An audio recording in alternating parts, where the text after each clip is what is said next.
our physical manifestations, but the essence of who we are is light. You know, we all have the chakras. We have the same kind of light energy that we see through a light spectrum. You remember seeing the whole spectrum of light, and you'll see like purple and kind of indigo, violet and blue and green and orange and red and brownish down there.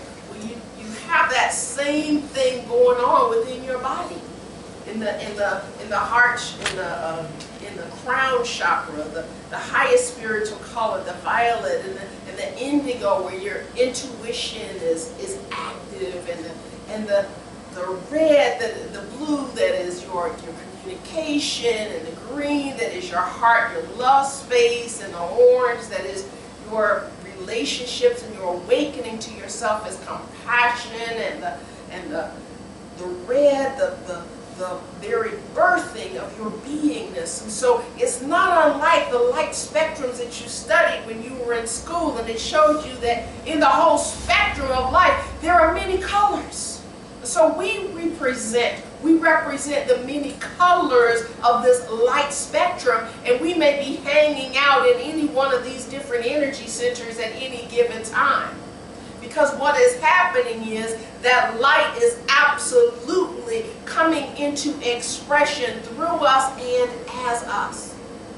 And so as we move into this Advent season even deeper, we're knowing that it's a time of expectant waiting. I don't know about you, but I've been feeling like I've been in an expectant waiting kind of a frame of mind during this month of December, these first 2 weeks of December, and it has to do with what wants to be birthed in me. It has to do with what wants to emerge in and through and as me. Of course, I've been thinking about it in conjunction with the church and all that that means, and I've been just having what Ernest Holmes calls a calm expectancy. That's not like an anxiety. That's not like an anxiousness. Like, what's going to happen? What's going to happen? It's not like that. It's more like what is seeking to be birthed at this time. What is God seeking to reveal at this time? And so you recognize that kind of language from our visioning processes that we do on at least a monthly basis, and for some of us more often than that.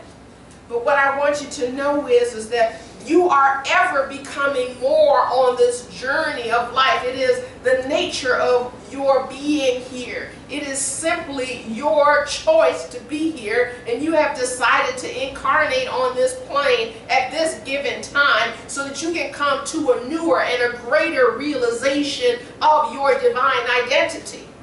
You may call yourself this, that, or the other. You may call yourself a trainer. You may call yourself an IT person. And you may call yourself a healer, an energy worker, a cook, a chef, whatever it is that you call yourself, a person in service to the government, whatever it is that you have a perception of. But that is simply the thing that is keeping your ego busy while your soul is unfolding.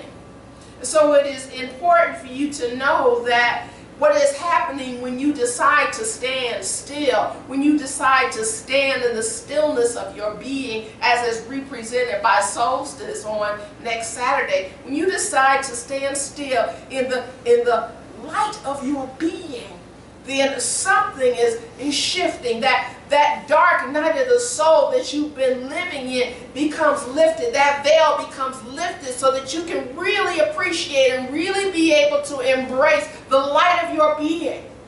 Because as each year passes, we decide, well, you know, things didn't happen the way I thought they were going to happen. Well, this happened, but that didn't. And I wonder what's going to happen next. And it's not so much about looking for something outside of you to happen as it is looking for something to happen inside of you.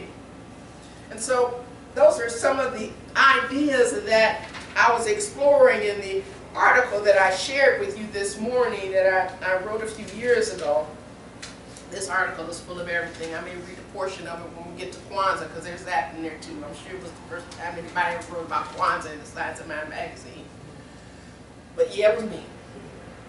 But when we look at some of these ideas that were in here, it's saying, you know, there's lots of celebrations to bring our focus to love. There's lots of celebrations to bring our attention to our givingness. You know, what we want to bake and share, and what we want to donate, and what we want to express to our family through gifts, and what we want to share with our friends by spending time, giving them the gift of ourselves. And so we have this time that we are willing to birth love in a greater way than we have all year long. And we're willing to do so because we're prompted by external messages. But in truth, you've already been prompted by an internal message that made the external messages possible. And so when we created this thing called Christmas, and we created all these different holidays through all these different faiths, through Hanukkah, through all of these different traditions, then we come to know that there's something that is relevant that is going through all of these different faiths, and that is light. We talked about Hanukkah with the Festival of Lights, and we've talked about, you know, the light of the Buddha. We've talked about what is happening in terms of Christmas and having the lights on our trees and the lights in front of the house, and you know, what's happening is like the same thing that's happening as you look at the candles burning. It's a reminder of the light of our being. And so I really wanted to be with this whole birthing process and try to assess where we might be on our journey. And I decided to really take a look at birth and see what's really going on there. I mean, I probably wasn't paying attention in biology class, you know, I probably wasn't. But in the first 4 to 7 weeks, the cells start to form in an embryo. And then the eyes and the mouth are forming at this time. And then the tail falls away. You know, you start off looking like a tadpole when you're an embryo, and then the tail falls off, and you're the size of a grape, and you're like the weight of a fraction of an ounce. And then what happens is these cells start to implant themselves into the walls of the uterus, and they become, okay, I am part of this thing, and I am committed to being in this thing. And so this process is happening with us as we start to awaken to our Christ consciousness. What happens is we allow our senses to become awakened, and we allow any kind of animus instincts, those things that are simply preoccupied with survival and by any means necessary, whether that means attack or whether that means that there is an urge that needs to be satisfied. We're relinquishing those kinds of dimensions of our being, and we're gaining in our stature. It's not even so much about the size and the measurements of our being so much as it is there's an expansion that's going on when we decide to move into birthing our Christ consciousness. And so as we move into 8 to 12 weeks, and we're at that kidney bean size as a fetus, and what happens is we start forming fingers, and so we start forming the capacity to really embody and enact our Christ consciousness, simply taking care of the self that we are, the divine self that we are, as well as our capacity to reach out to other beings. And in this process of the birthing, you begin to gain things like fingerprints in the 13 to 16 week process. And as you continue to grow, you may be like 5 inches or 5 ounces by this time as a fetus. But what's happening is your bone is formed now. That's your structure. That's the very structure that keeps the alignment of your divine energy in a certain framework for you to be able to navigate in this earth plane, for you to be able to truly feel supported by the presence. And as you move forward into developing eyelashes and eyebrows in the 21st through 24th weeks, what happens is you have a sense of protection so that your vision is not impaired. You have these eyelashes and and these eyebrows present for you to be able to be protected from any of the foreign object that might come into your vision, so that you can truly be able to see clearly, for the light of your being is already showing the way, is already shedding the light, and so that there are no encumbrances for you to be able to see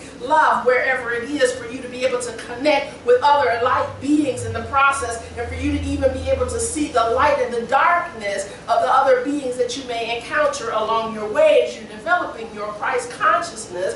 What is happening now is that your skin starts to smooth out. And that's another dimension of your protection. And so the wrinkly part that wasn't just forming was starting to cover more areas of your body in more smooth ways, so that there is nothing that is going to get caught up in it, because it's now a surface that can withstand any kind of pressure. It can withstand any kind of injuries. It can withstand any seeming attacks to your being. And so you have this skin that is now covering your body, which is truly the workshop for your soul. And as you move forward into your process, you start to have the capacity to open and close your eyes, and you start to be able to follow light in the 30 to 33rd weeks of your being, and you may be around 3 pounds at this point as a fetus.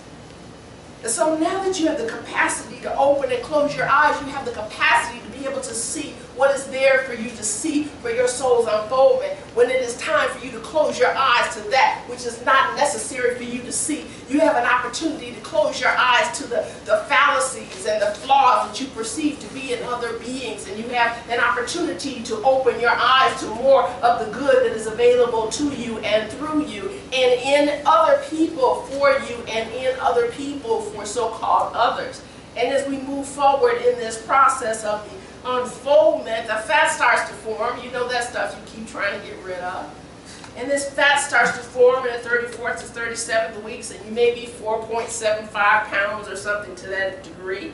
And your lungs start to functioning, and your lungs are representing your desire to live. Your lungs are that capacity for breathing, and anytime you see someone having difficulty with their breathing apparatuses, it's a tentativeness about willing to be here or not. But as the lungs start to form and you're willing to truly embody the fullness of your being in this particular incarnation at this time. And so now as you move into those 38 to 41 weeks and you become the 7 pounds or more, you begin to look like something that we call a human being, but in truth you are still in fact a divine being, and now you have the appearance of a human. And so you notice that what has started to happen is that your brain was formulated first, and your spine was formulated next, and your circulatory system followed that. And in the process of this unfoldment, your heartbeat began, and then you began to see that all of these different energy centers are now alive and they're working. And as Sarita will remember from the meditation class when we had our chakra meditation, that what happens is that there are different centers of your being that are awakened at different times. And so as we were saying our affirmations this morning in the beginning of our program, we were allowing ourselves to really get in touch with the divine being that is our lives, and seeing that there's a mental, emotional, physical, and spiritual dimension of our beingness. There's more than that. There's etheric and there's astral and other subtle bodies. But all of these are working in concerts in the many dimensions and many mansions in the Father's house. And we are one of those dimensions in the Father's house. And as we are made in the spiritual image and likeness of that I am, we too have many dimensions of our being. And sometimes we try to alienate our emotions and say, well, I feel this way, and therefore we think that it doesn't affect our body temple, but in truth it does. If we are having problems with our hearts, it's because we have somehow had our capacity to see our willingness to love as being impaired. And so we are knowing that our emotional body and our physical bodies are working in concert in this mind-body-spirit connection for something to be birthed that is looking like the presence of God. Whatever expression that they may look like, whatever race that may look like, whatever gender that may look like, whatever particular packaging there may be, whether it is blonde or brunette or redhead, it really doesn't matter, because the inner light is what is important to this new expression of God that is each one of us, that is ever evolving, ever unfolding. And so as this Christ consciousness is birthed, we are having other indications from afar that there is some energies that are coming toward us. We start to feel that there's a wisdom that is coming our way. There are these wise men that they say that came from the east in the story that's in Matthew, and it says that these wise men were bringing gifts, and so these gifts were the gold, which was representing the wealth. And this is what you were affirming when you said, "From my birth I have been bountifully blessed with the riches of spirit." And so there's another wise man who was bringing frankincense, and he is absolutely making available us to have the capacity to anoint our organs into the love of God. And what I know is that in the process of these wise men coming forth from the east, which is truly the same place where the sun is rising from, the origin of light, the origin of wisdom, they're coming from that direction, and they're heading towards the Christ consciousness. And the star that they saw represents their intuition, because they were guided by intuition, and the stars represent the subjective, and that represents the not fully understood guiding lights. But here we have these wise men bringing gifts of great importance. We have these wise men that are bringing gifts so that we can transmute material things into our spiritual essence. We don't simply look at things from the face value. We begin to look at people like Nelson Mandela, not simply from the standpoint of what he did and who he was and where he went, but the journey of the birthing of the Christ that happened within him behind closed doors, behind closed cells, where none of us could see. The rest of us get to do the birthing of our Christ consciousness publicly, and it looks ugly sometimes, and it looks messy sometimes, and it's uncomfortable sometimes. And it doesn't mean that that's not part of divine order. There isn't anything really that beautiful about the birthing process. Have you seen it? I mean, and all of the mess, and all of the sloppiness, and all of the discomfort, and all of that goes on within the body of the mother, and all of that goes on in the process of the operation room. And the birthing process is uncomfortable. Sometimes it's messy, and sometimes it doesn't seem to be something appealing, but in the end, when that birth is complete, in the end, when the face of that new light is there is nothing that you wouldn't trade for any morning sickness or any labor pain or anything in the world, to be able to see and feel and know this essence, and to know why Sarita's so much in love with her daughters, and why she cherishes her sons, and to know why Jackie thinks that the sun rises in her son, and to know that there is something that you participated in, to know that there was something that said yes in you. There was a surrendering that happened in you, Miss Payne, when your son was coming forth. There was a surrendering process that we all do in order to be able to start the process of something being birthed.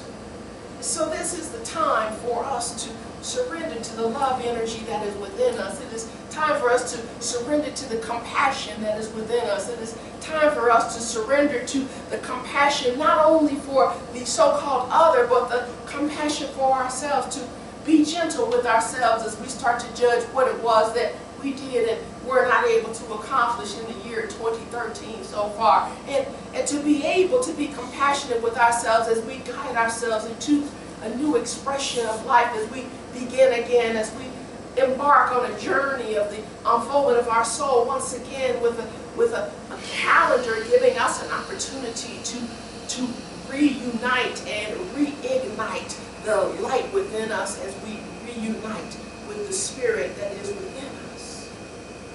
And so what I'm inviting you to do is to stay vigilant, just as the shepherds did with the sheep. Stay vigilant to your thoughts, stay vigilant and be careful that the choices that you make are the choices that you want to have inside of your head, because they are powerful, they are creative, and they are instantly manifest.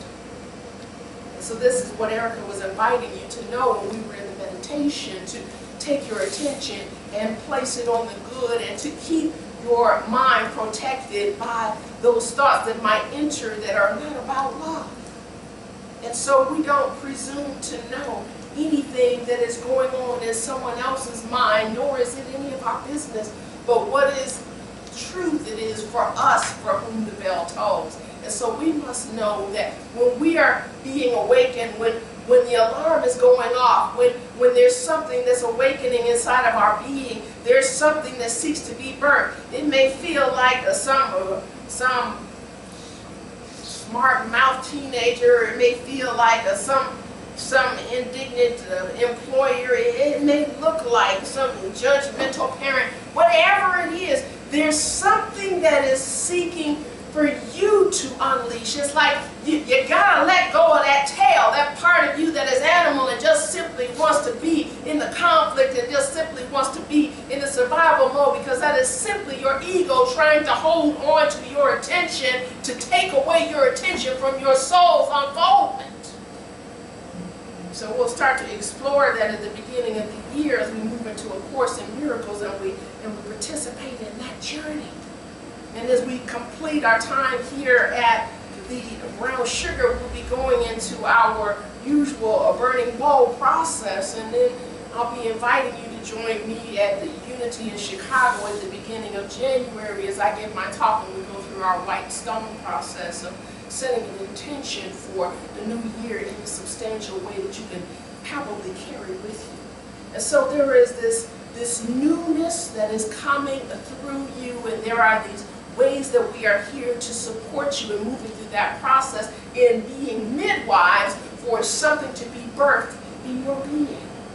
And so we invite you to know that it doesn't require us to have any kind of sterile equipment to do so. It just simply allows us to keep cleansing our minds and cleansing our hearts so that we can be available to each other and to ourselves for that which is seeking to emerge. Because there is an allness of light, and it is absent nowhere. There is no absence of light. But even as the days become shorter during this time of year, we get to appreciate more the light of our being. We get to stop focusing on how dark it is outside, and we get to move into seeing how bright it is inside as we allow something new to come through us, to be us, to become us, birth as the Christ that we are. And as the Christ, knowing our oneness with God, we are able to triumphantly know that we will overcome the world in each and every one of its dimensions. Because we do have the richness of spirit, and we are able to transmute those things that are material into our spiritual essence. This is the power of the Christ consciousness. You have it. I invite you to embrace it. Namaste. Namaste. Begin to move into prayer, I invite you to just tune into that light.